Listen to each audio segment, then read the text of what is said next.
Page 5.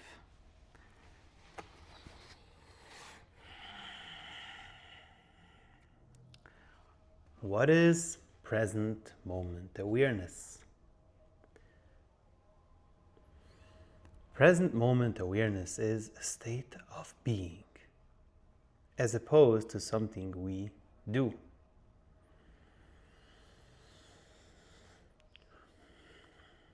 The simplest definition of present moment awareness is to be fully aware of the moment we are in,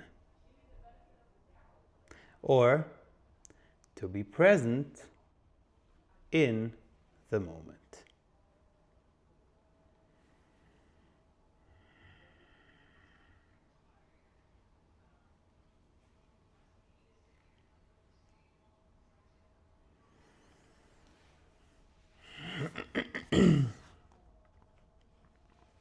The point is not the focus is not on the moment, but on the beingness we bring to the here, on our life experience when we pay full attention to the moment.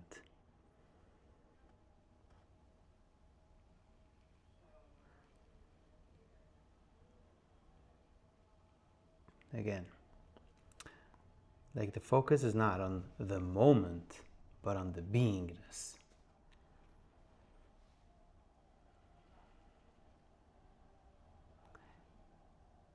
But in order to experience being, we focus our attention on the moment we're here, and through that,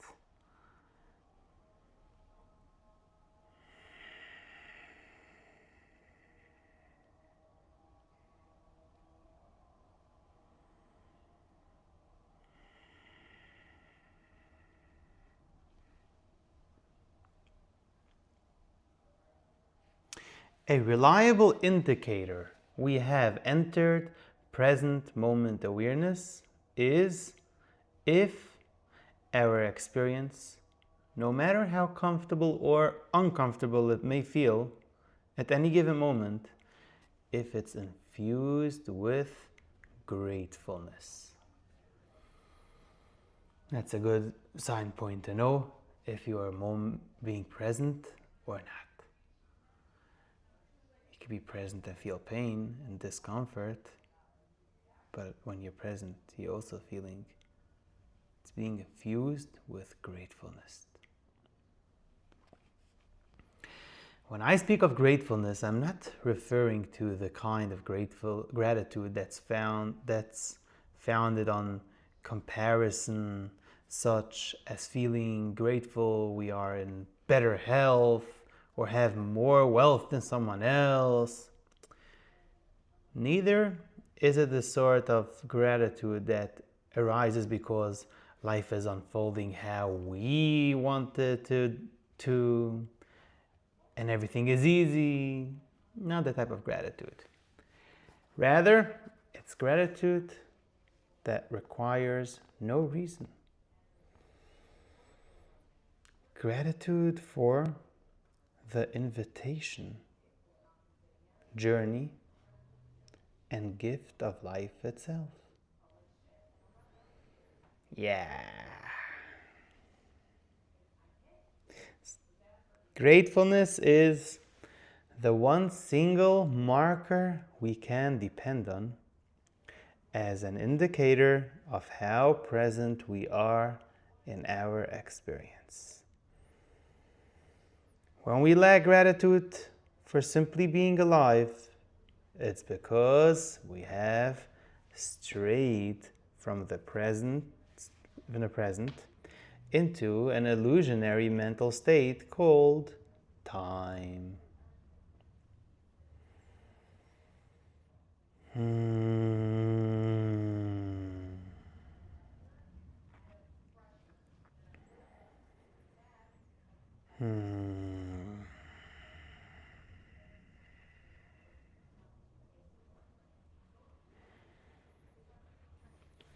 Because We are born into a culture that exists almost entirely within the world of time.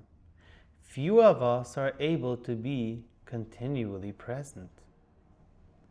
This is the curse of modern civilization. We thirst for progress, but in many cases, progress leads to the structuring of life in such a way that we are no longer required to be present when it's happening. The more automated our experience becomes, the less involved we are in the art of living.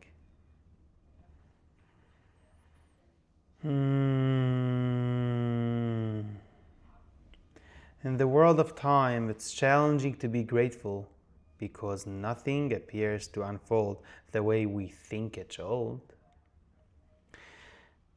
The past holds regrets, and the future, the promise of improvement, while the present requires constant adjustment. We therefore spend our waking moments reflecting on what didn't work in the past and planning those adjustments we believe are necessary to attain the peace and fulfillment we seek, because these adjustments are oriented to a better tomorrow. We've forgotten how to have a meaningful today.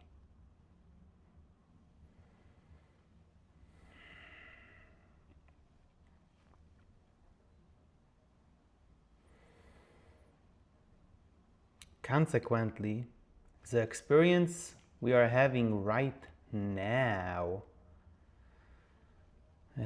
is viewed as just a means to an end, because we don't have access to a different experience to which we might compare our current predicament.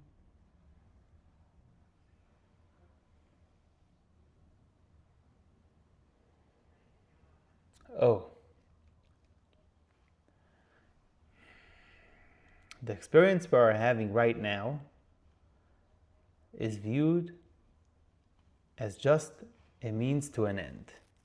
Like, it's not important. It just, because for tomorrow we need to do something.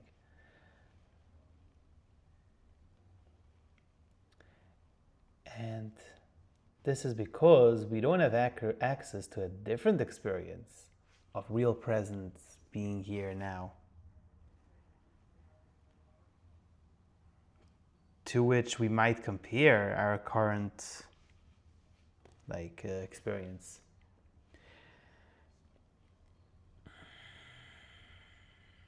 And living like this appears normal to us.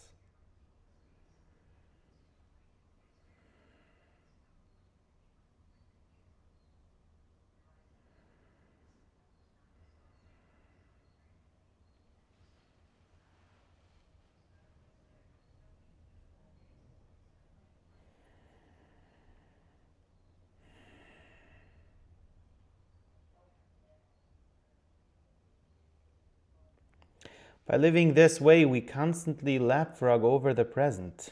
Leapfrog, huh? Even though the past has gone and can be altered, and the future isn't yet manifested, we choose to mentally occupy these illusionary places of the past and the future instead of fully entering and experiencing the one moment we actually occupy, this moment now.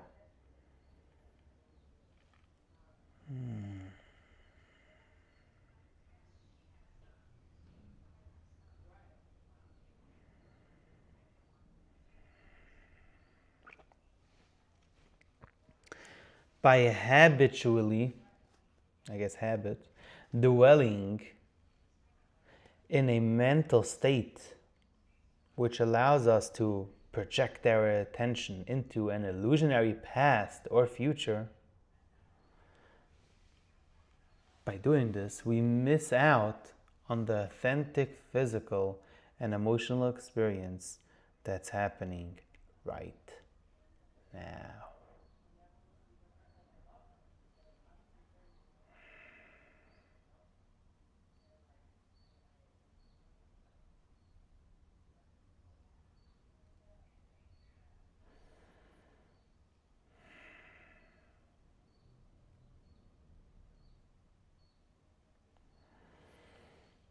We are all but oblivious to the only moment that contains all the vibrancy of life.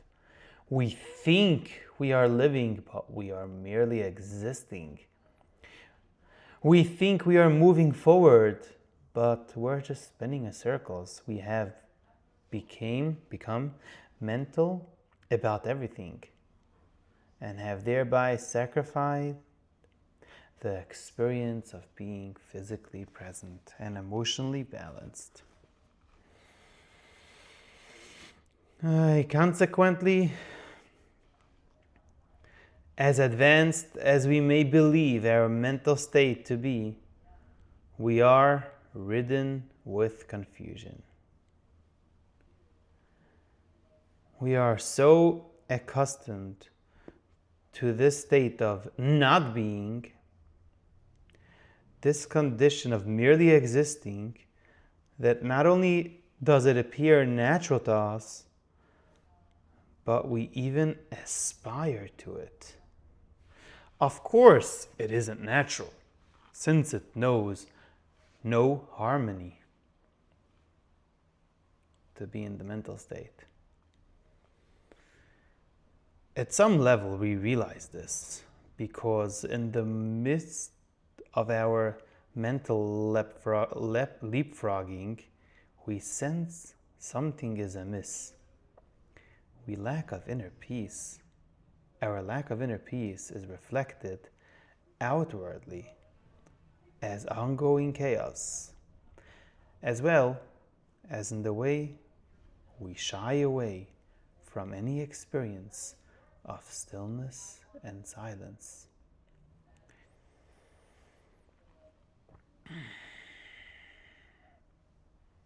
The theme of this mental age is let there be noise and movement.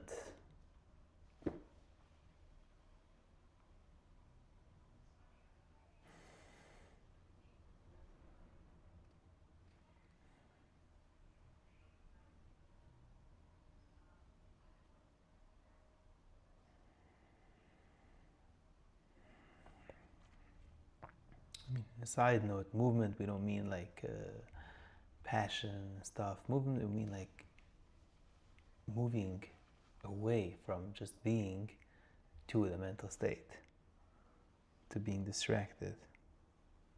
And that's the theme. Let there be noise and movement. When I'm trying to sit for just 15 minutes and breathe in and out, consciously connected breathing, a few minutes in, I'm already like, please stop. I have no patience. I just go do something. What's this urge?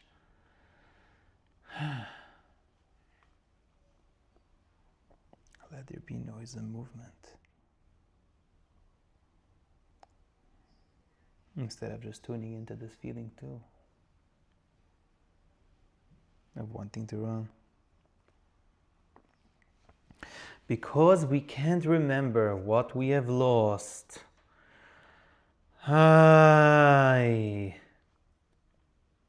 We don't know what we are missing. We can't find it because we seek it either in the pictures of the past or by scanning the future.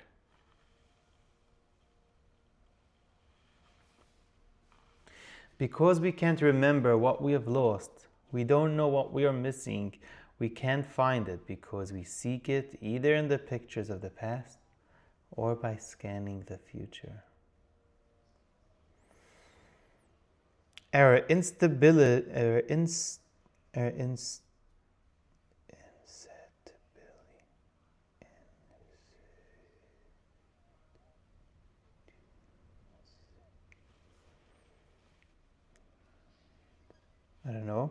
Our needy behavior, which is forever seeking something, is testimony to the emptiness our current approach to living can't fill.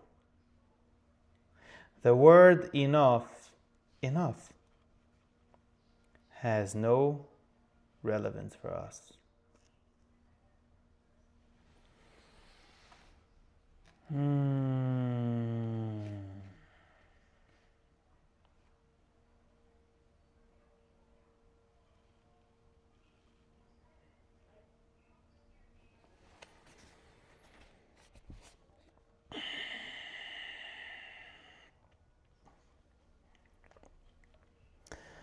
We're turning over every piece of this planet in a desperate search for an awareness of peace.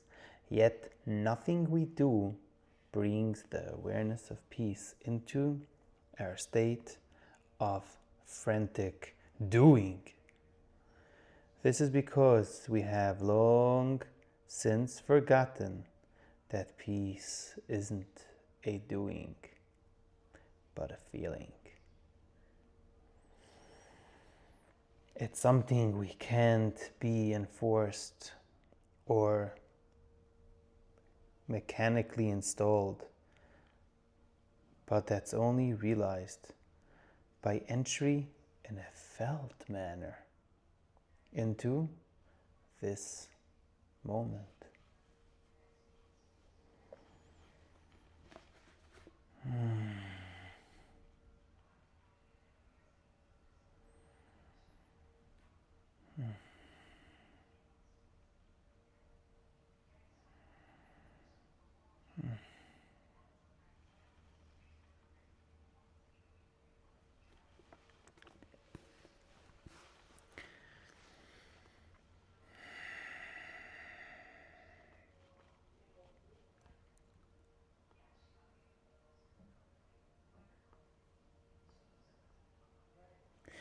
Our state of internal unrest manifests as external, physical, mental, and emotional symptoms of discomfort and disease.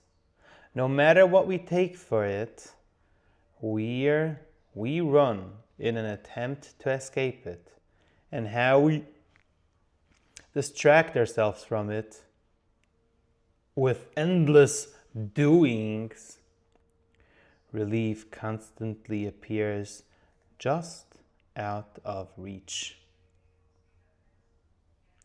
Even as a sleep-deprived person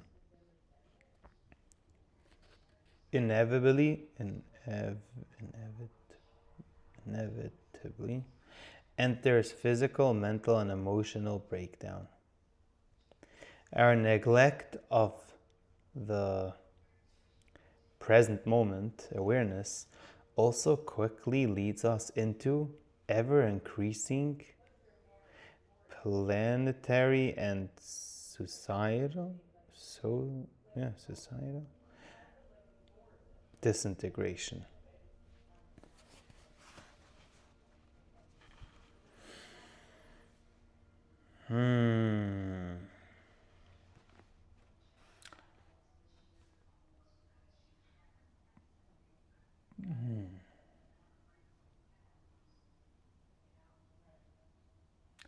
Searching for peace, inner peace, and trying to run and do because we want to find this relief, which we can't find, and then everything just feels so overwhelming, and this could bring the person to feel like, I don't want to exist anymore.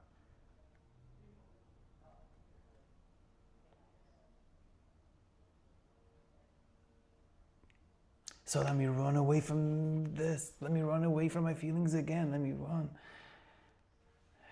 It's not a relief.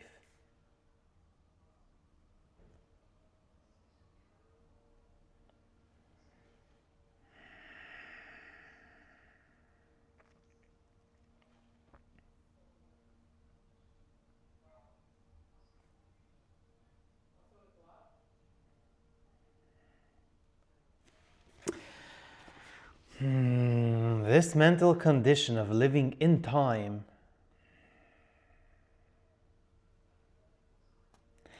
relentlessly running from yesterday and frantically chasing tomorrow without rest and stopping to feel peaceful. So this mental condition is the predicament, hope I say it the right way, predicament, that the present process addresses and suits. This book came to address, and it does, and suits this mental condition of living a time and just running from the yesterday, chasing tomorrow, trying to run away from the now, instead of being able just to stop and feel peaceful.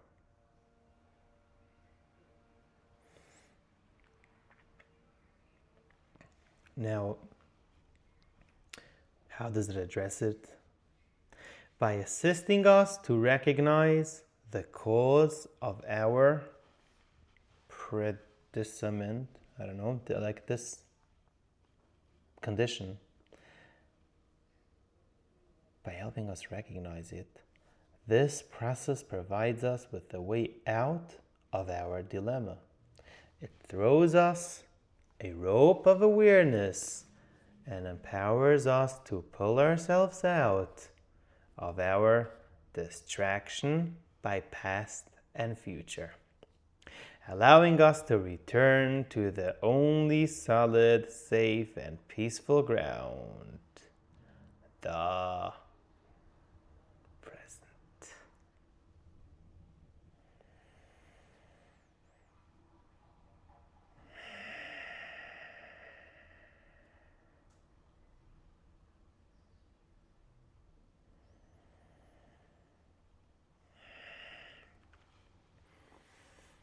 The behavior we generate in order to feel safe and accepted in the world as a substitute for real peace and isn't who we are. Oh, it is a substitute. The behavior that we generate in order to feel safe and accepted in this world is a substitute for real peace. And it isn't who we are. It's more kind of an act.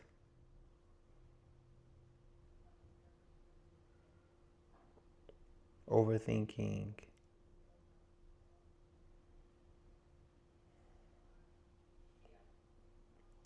The presence process guides our awareness to the authentic presence we really are. It accomplishes this by encouraging conscious dismantling of the inauthenticity and pretense we engage in to shield ourselves from fear, anger, and grief we endure as a result of our alienation from the present moment. This is like a run-on sentence, or like a long sentence. Let me try to break it down. So, the regular behavior that we're used to generate in order to feel safe is inauthentic and it's pretense. We're pretending. And with this, we try to engage. We try to shield ourselves from fear, anger, grief. But all this fear, anger, and grief we endure as a result from alienating ourselves from the present moment.